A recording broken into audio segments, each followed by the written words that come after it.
developed their own Tula Aero engine.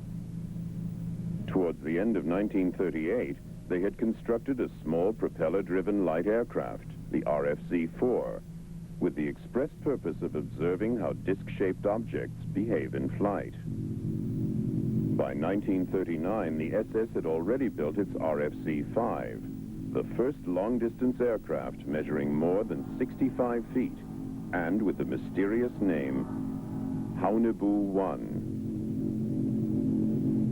Under tight security, the Haunebu-1 made its maiden flight, in all probability, in August of 1939. Documents show that by 1941, the British had already found out about these top-secret SS experiments. In contrast to the simple Friel prototype, the Haunebu was a complicated proposition. However, because of the form of its power unit, it offered considerably more storage pods. A sort of compromise was achieved with experimental flying saucers, like the RFC-7.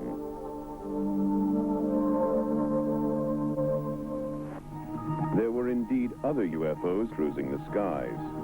A small Vril RFC-2 had been in service as a reconnaissance aircraft since the end of 1940. This rare photograph shows an RFC-2 in the skies over the southern Atlantic, on the way to a rendezvous with the auxiliary. July 1941, work began on this Schreiber-Habermas flying gyroscope, a jet-propelled vertical takeoff light aircraft. By the end of 1942, the first practical tests could begin. However, there were serious design faults in the first prototype. The same year, Dr. Richard Miete began work on a turbine-driven light aircraft, the RFC-7T. This was to be discus and not saucer-shaped. The Italian scientist Giuseppe Belluzzo soon joined this project, followed shortly afterwards by Schreiber and Habermas. They worked together to produce a functional, reliable light aircraft.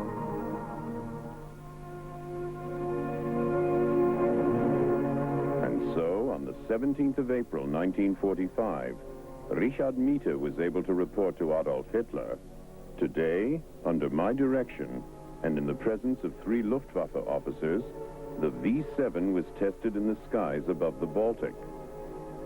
The general characteristics and attainable performance of the aircraft were as follows.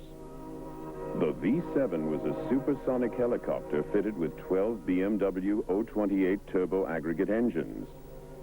During the first test flight, it reached an altitude of 78,000 feet, and on the second, rose to 80,000 feet.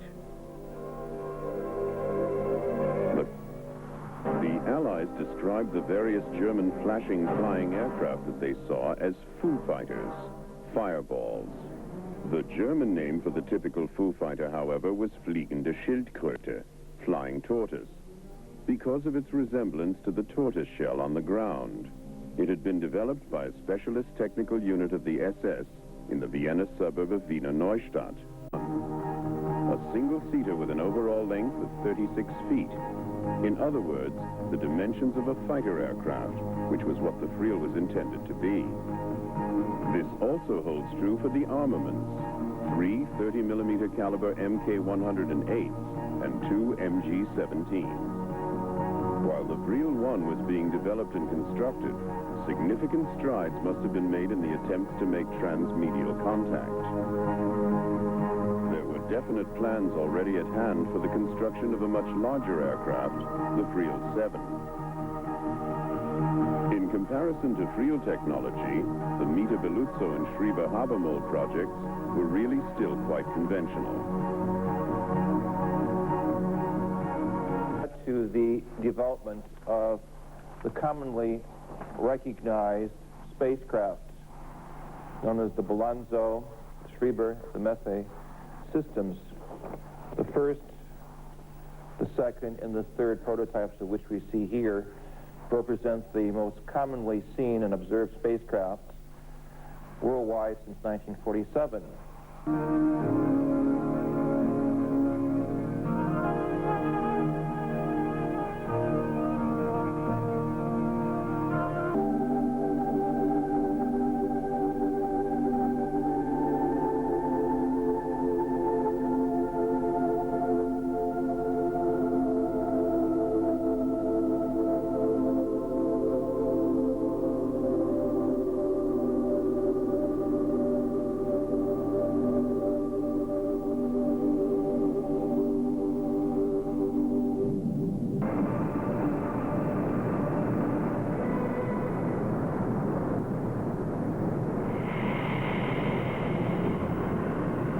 42 and 45 that could carry literally scores of officers, to the Friel system, which is a very small vehicle, to a very large interplanetary electromagnetic spacecraft that was at least on the drawing boards, that had cabins for sleeping. We have a prospect of a vast system that made use of underground facilities for the... The SS, however, had a more audacious plan. There were, at least on paper, plans for a giant Haunebu spaceship with a diameter of over 400 feet. And if the reports are correct, there was even a 230-foot-long Haunebu 3. Just before the end of the Second World War, Department SSE-4 planned to build its own gigantic UFO space station. It was to have been assembled in the old Zeppelin. With such a vast category of different space systems of flight and navigation, how does this system of a global science, that is to say, that gives German experts the ability to make expeditions to is believed to have taken place between Hitler and Himmler. The subject of their discussion, the Friel project, the projection of a huge real spaceship into the dimensional channel. In other words, a tunnel that was independent of the speed of light. Of the scientific industry in the 20th century. Clearly, it was the place where some of the best scientific minds were assembled in the world.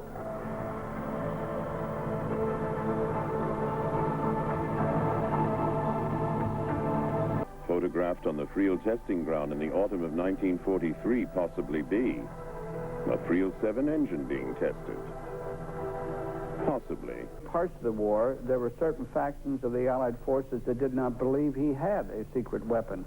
And it wasn't until the Americans made much emphasis of this that they began to look at it seriously, and indeed did discover that Hitler not only had a secret weapon, he had what we would call today a UFO or spacecraft.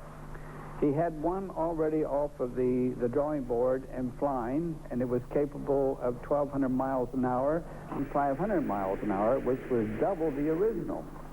And not only did it have the characteristics of the original craft, but it also had a laser weapon aboard it that was capable of penetrating 4 inches of armor. Now, needless to say that that really spooked the Allied forces into making a redemptive attempt against him and bringing him into a state of capitulation.